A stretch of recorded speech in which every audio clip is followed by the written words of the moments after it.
Oi, pessoal, vamos falar sobre divisão celular?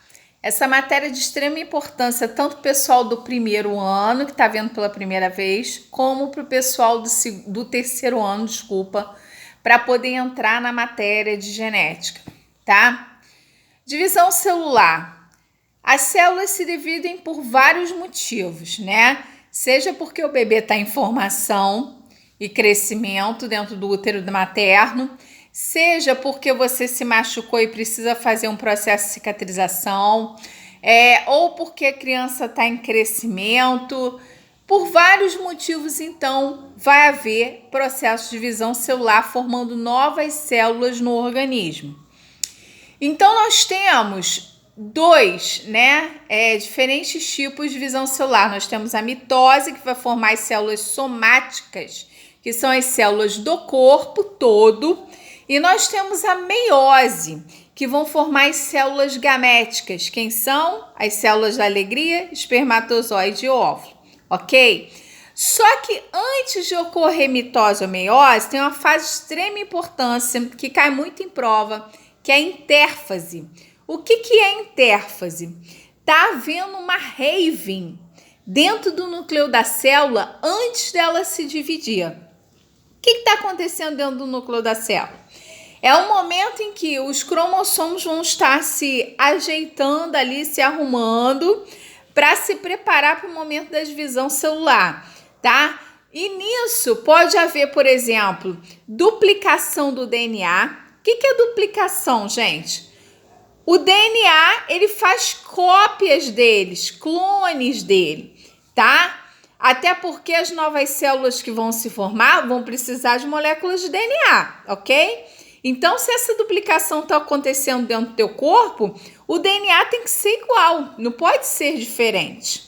Então, vai haver a duplicação do DNA e também tem os processos de transcrição e tradução do DNA, onde você tem a formação de moléculas de RNA, tá? RNA mensageiro, transportador e ribossômicos, que vão se juntar formando as proteínas específicas, que vão dar origem a novas células e vão formar proteínas, dando origem a todas as estruturas corporais.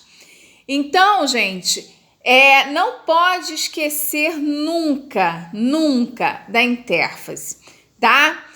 Só relembrando, a estrutura do DNA, ela parece uma escada, né? Formada de uma dupla hélice, tá? Essa dupla hélice, o que tem dentro dela? Tem as bases nitrogenadas. O DNA, ele tem 4 bases nitrogenadas diferentes. A adenina, que casa com a timina. Isso aí é um casamento cheio de amor, perfeito, tá? E a citosina, que casa com a guanina. Então, o que acontece? Essas bases nitrogenadas são tipos diferentes de açúcar que se unem e vão formando a molécula de DNA. E são as bases que dão origem aos genes. Então, por exemplo, cada característica do nosso corpo, a tua aparência, a cor dos teus olhos, tipo de cabelo, a altura, a personalidade ou alguma doença genética hereditária, né, de família, isso tudo está guardado dentro dos pares de genes.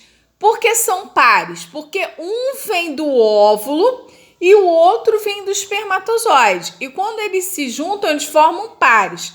Cada par de genes vai dar origem a características do teu corpo, tá? Ou seja, características que você herdou dos dois lados da família.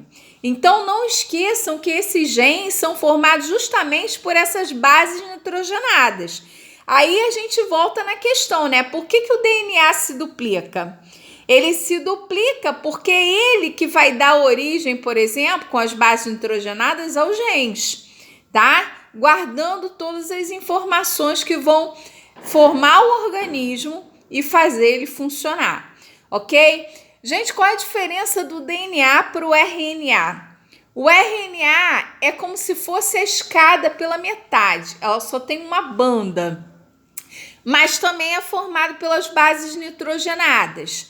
Só que o RNA, ele não tem timina, tá? No lugar da timina, ele tem uracila, que é um outro tipo de açúcar. Então, a adenina casa com a uracila e a citosina casa com a guanina, tá? Guarda bem isso, que isso aparece muito em prova, essa diferença, né, do DNA para o RNA.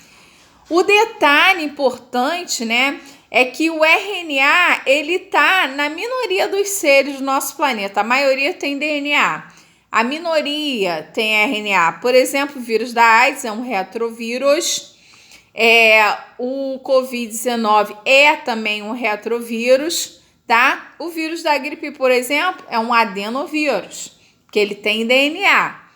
E assim em diante. Então, a partir do momento que ocorre a intérfase, a célula já está pronta para se dividir, né? Aí chega o momento da mitose. Se for necessário produzir células do corpo, vai ocorrer a mitose, né? E se for necessário produzir gametas, vai ocorrer a meiose. A mitose e a meiose, elas têm as mesmas 4 fases de divisão: prófase, metáfase, anáfase e telófase. O que acontece aí, gente? Os centríolos, que são aquelas organelas que estão lá no citoplasma, elas se multiplicam, formam os fusos acromáticos, né? Um fica em cima e outro embaixo, formam os fusos acromáticos, são cordas que vão prender o DNA ali dentro da célula. A partir daí, né, a prófase, o núcleo que está na célula se desmancha e o DNA fica ali exposto, boiando no citoplasma, mas grudado nessa cordinha que é o fuso acromático. Meta quer dizer meio. Na metáfase, você tem esses cromossomos todos, o DNA alinhado ali no meio da célula. Na anáfase, metade deles é puxado para cima e outra metade para baixo. Parece até aquela brincadeirinha de fantoche, né? Com as linhas. E você move o boneco, é mais ou menos isso. E na telófase, o que acontece? A membrana plasmática de um lado se une à do outro e essa célula se divide em 2 perfeitas, idênticas. E aí você tem a formação das células do corpo. Pode ser a célula nervosa, pode ser célula da pele, do osso, do sangue, por aí vai, tá? Agora, a meiose são as mesmas 4 fases, só que a meiose se repete 2 vezes. A primeira meiose, que é a meiose 1, você chama de reducional. Por que reducional?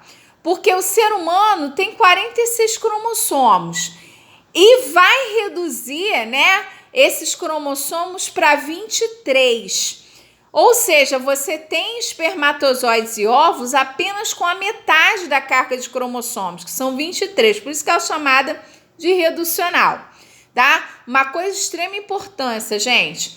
A meiose 1, a prófase 1 da meiose 1, ela tem uma movimentação ali diferente das outras etapas, tá? Que são chamadas de leptóteno, zigóteno, paquíteno, diplóteno, diacinese. Caraca, o que é isso? Nada mais é do que a movimentação, né, desses cromossomos ali dentro do núcleo, se ajeitando.